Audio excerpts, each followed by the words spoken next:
It's been a long 3-year wait, but Lauren Lyle's Karen Pirie, recently promoted to Detective Inspector, is back and better than ever in Karen Pirie Season 2.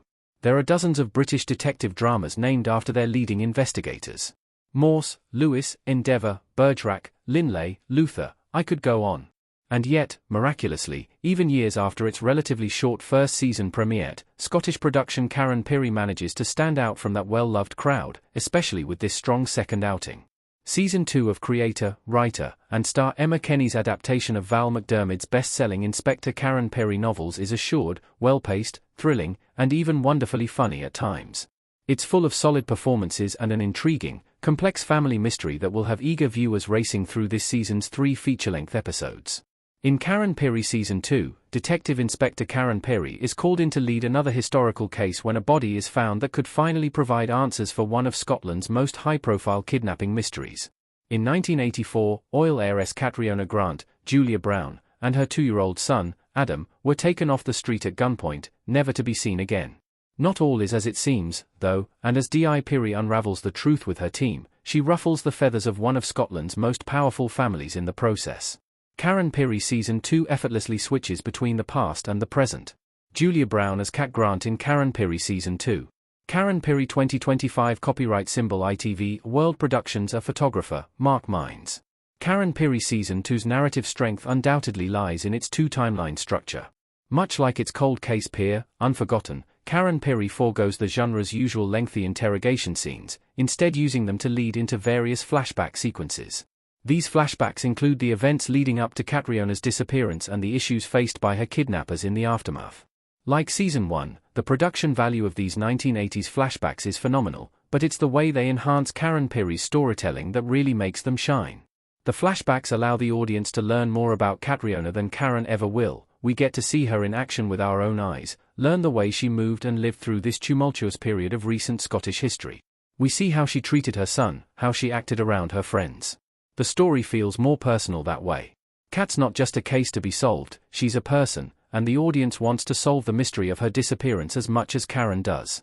The weight of the flashbacks thankfully doesn't take away from the strength of the season's present-day storyline. If anything, they bolster it. As we learn more about Catriona's past, we start to see her family's reactions in a different light, especially now, 40-odd years later. James Cosmo portrays Grant family patriarch, Brodie Sr., with genuine worry, yet there's an underlying hint of menace in every interaction, especially with Karen. Does he see her as an ally or as a threat? Of course, Karen doesn't do all the work on her own, and her crack team is there to help her solve one of the biggest cases of her career. This includes DC Jason, Mint, Murray, Chris Jenks, DS Phil Parhatka, Zach Wyatt, and newcomer DC Isla Ray, Saskia Ashton. Ashton's Ray is a welcome, smart, no-nonsense addition to the team, a perfect complement to DC Murray's lovably odd yet efficient work ethic. Then, of course, there's Wyatt's DS Parhatka, whose easygoing romantic chemistry with Lyle's Pirie remains one of the series' highlights, even as he disagrees with her reckless methods.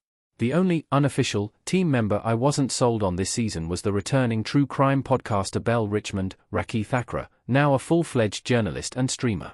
Belle is an interesting foil for Pirie, certainly, and their at-odds dynamic in Season 1 played a major role in how audiences viewed the investigation. This season, though, it feels like she's been inserted unnecessarily, a feeling which becomes even more pronounced when she becomes responsible for bringing in a key piece of historical background that no one else on Karen's team was seemingly able to find. Though Pirie's supporting players are an important part of the story, a detective drama is only as strong as its lead detective. Thankfully, Season 2 proves once again that Lauren Lyle's Karen Pirie is more than deserving of being the show's titular character. Lauren Lyle's Karen Pirie is one of the genre's most watchable detectives. Zach Wyatt as Phil Parhatka and Lauren Lyle as Karen Pirie in Karen Pirie Season 2. Karen Pirie 2025 Copyright symbol ITV World Productions. A photographer, Mark Mines. D.I. Karen Pirie remains a breath of fresh air in the oversaturated landscape of British crime dramas. What you see is what you get. She's not hiding some debilitating trauma. She's not a loner, socially awkward, or overly, unbelievably brilliant. She's not secretly conducting her own investigation into her mysterious past. She's just a woman who cares, who's good at her job, who fights for what she believes in and wants to find justice for her victims, no matter how long ago they were killed or kidnapped. She's snarky, she makes jokes, she defies her superiors, has hangovers, hates the heat, and can admit it when she's been reckless. She's even allowed to be in love without it being the source of her soul-crushing angst. Karen Pirie is wonderfully, fallibly human, and Lauren Lyle's performance is easy and uncomplicated yet riveting all the same. She's a fantastic lead, and with the loss of Brenda Blethyn's Inspector Vera Stanhope earlier this year, this genre could certainly use more female detectives like D.I. Pirie. Historic cases aren't new in the crime drama genre, and there's nothing inherently unique about Karen Pirie or its storytelling. It's unlikely to attract viewers who aren't already familiar with or deeply invested in British TV detective dramas. For everyone else, however, Karen Pirie Season 2 will prove to be a genuine treat, a well-crafted story of family betrayal, the power wielded by the billionaire class, and one woman's sheer determination to uncover the truth.